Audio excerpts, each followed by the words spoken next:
Bapa kami yang di surga, kembali dengan sukacita kami mau membaca Alkitab kembali malam hari ini. Sebelum kami beristirahat malam hari ini, tutup bungkus kami dengan kuasa darah-Mu. Jaga dan lindungilah kami supaya kami dapat beristirahat dan tenang dalam perlindungan tangan-Mu. Supaya kuasa-kuasa kegelapan roh jahat di darah orang jahat di dunia jangan menghampiri kami, tetapi kuasa Tuhan menundungi kami dengan kuasa ilahi-Mu. Kau kirimkan malaikat-Mu menjaga memelihara kami, supaya kami boleh ketenangan, istirahat dengan nyaman, dan boleh bangun besok pagi jika Engkau berkenan berikan kami nafas kehidupan. Terima kasih Bapa di surga, kami serahkan malam hari ini ke dalam tangan-Mu, baik tubuh jiwa roh kami ke dalam penjagaan-Mu. Sambil memuji memuliakan nama-Mu dalam hadirat-Mu, kami bersyukur Tuhan. Biarlah kasih setia-Mu selalu memelihara kami. Urapi kami dengan kuasa Roh Kudus-Mu untuk mengerti hikmat daripada firman-Mu. Terangi kami dan jalan-jalan kami untuk firman-Mu dapat selalu menjadi pelita bagi kami. Amin. Pembacaan Alkitab malam hari ini terambil dari kitab Kejadian 35 ayat 1 hingga dengan ayat 15. Firman-Mu ku pegang selalu, saat duka saat senang, jalan hidup yang akan datang, tangan Tuhan yang memegang. Pencobaan mengimpit aku dan menjadi keluhanku, firman-Mu ku pegang selalu, sayap-Mu tempat berteduh.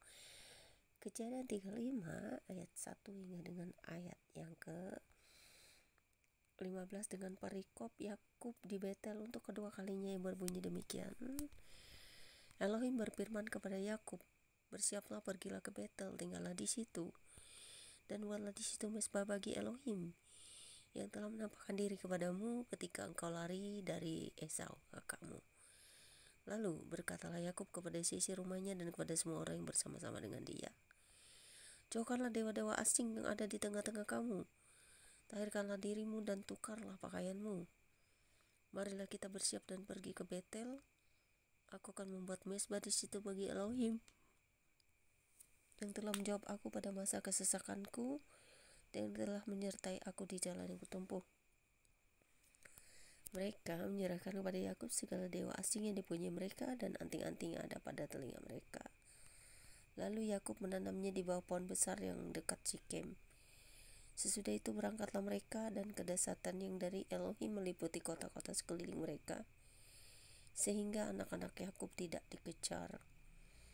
Lalu sampailah Yakub ke Luz yang di tanah Kanaan, yaitu Betel, ia dan semua orang bersama-sama dengan dia.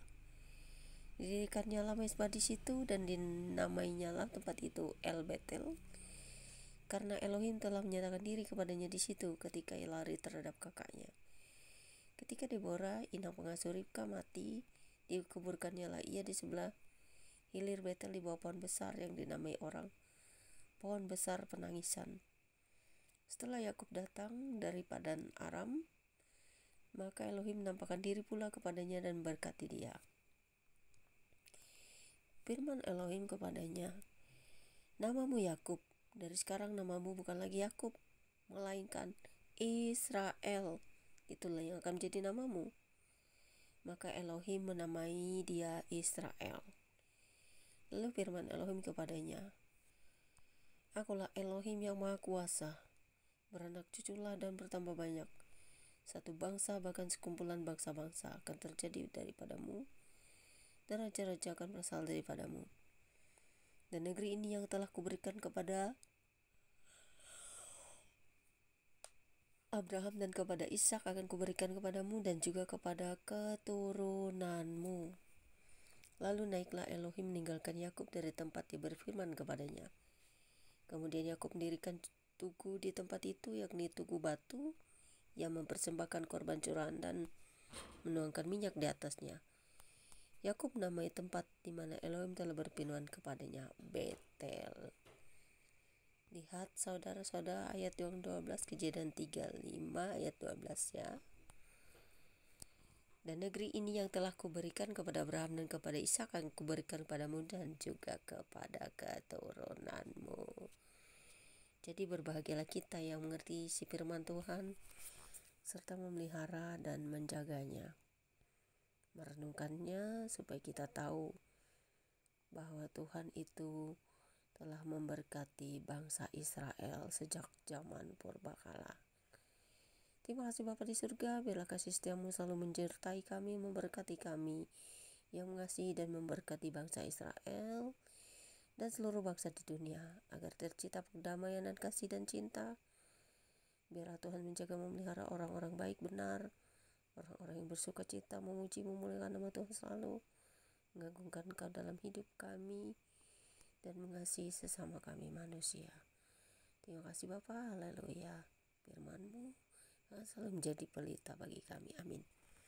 Demikianlah bacaan Alkitab kita malam hari ini. Kiranya kasih damai sejahtera Tuhan selalu melingkupi Anda dan saya. God bless you all. Selamat malam, Immanuel. Jangan lupa berdoa ya, dalam segala waktu, berjaga-jaga.